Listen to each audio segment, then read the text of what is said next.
Hello મિત્રો અને ગુજરાતના રહેવાસીઓ સાથીદાર મિત્રો, હું છું ભરતભાઈ વિસવેલિયા. આજે આપણે એક વાત કરીશું કે સુરેન્દ્રનગર જિલ્લાના લીંબડી તાલુકાના જે પછાતના ગામડાઓ છે, પછાત એટલે કે જે છેવાડાના ગામડાઓ છે, એની અંદર ગામમાં રસ્તાની સમસ્યાઓ ખૂબ જ અત્યંત નબળી છે. બીજા નંબરમાં ગટરોની વ્યવસ્થાઓ, લોકોના શિક્ષણની વ્યવસ્થાઓ, બાળકોને પૂરતા પ્રમાણમાં શિક્ષણ ન મળવું, ગામડાઓમાં રસ્તાઓ સારા ન હોય, ગામડાઓમાં ગટરોના પાણી પણ રસ્તાઓ પર ફરી વળતા હોય, અને જે ગામડાઓની શાળાઓ છે સરકારી, તેમાં પણ ગટરોના પાણી ફરી વળતા હોય. તો આજે આપણે જે આપણા ગામડાની અંદર જે ગટરોના, રસ્તાઓના, શાળાઓના અને આર્થિક નબળી પરિસ્થિતિવાળા વર્ગો માટે જે આપણે એક થઈ અને આ સરકારની સામું અવાજ ઉઠાવવો પડશે, સરકારની સામું લડવું પડશે, અને જે આપણા હક છે, જે આપણા અધિકારો છે, તેને મેળવવા પડશે. તો તેને મેળવવા માટે થઈ અને આપણી પાસે સત્તા હોવી જોઈએ. જો સત્તા હશે તો જ એ આપણે બધું મેળવી શકશું. તો સાથીદાર મિત્રો, આપણે એકઠા થઈ એક અવાજ બનવો છે, અને જે આપણા હક છે તેની માટે આપણે લડવું છે.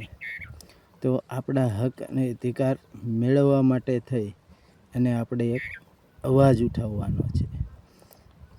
ને જે આપણા ગામડાઓમાં જે સમસ્યાઓ છે, જે દૂરભાષી છે, અને જે આપણને ચૂંટણી સમયે આપણો ઉપયોગ કરી જાય છે, તેવાની સામે જાગૃત નાગરિક થઈ બધા એક થઈ અને આપણે આજે આપણા હક અને અધિકાર માટેની લડાઈ લડવી છે.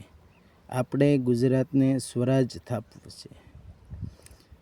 જે અત્યારે અત્યંત ભ્રષ્ટાચાર ગુજરાતની અંદર ચાલી રહ્યો છે, તેની સામે આપણે એક અવાજ ઉઠાવવો છે, અને જે ભ્રષ્ટાચારને નાબૂદ કરવો છે.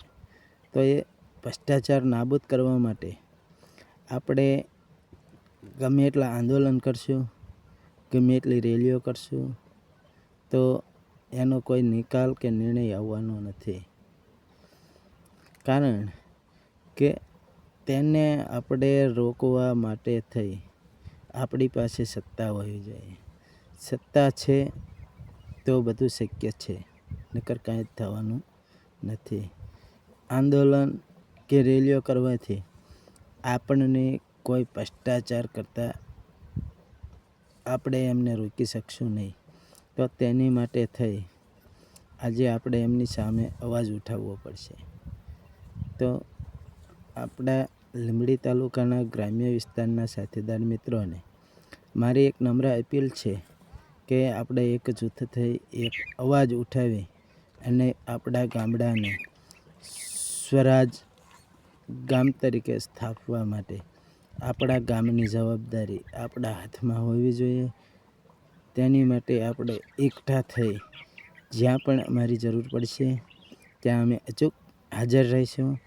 અને આપણે હવે આગળના નેક્સ્ટ સમયમાં પંચાયતી રાજ દરેક ગામડામાં 10-15 જણાનું ગ્રુપ, 10-15 લોકો જે શિક્ષિત છે એવા લોકોનું ગ્રુપ બનાવીને આપણે પંચાયતી રાજ પણ શીખવશું.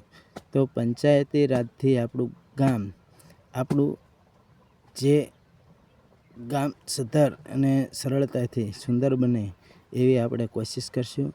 જય હિન્દ, જય ભારત, ભારત માતા કી જય.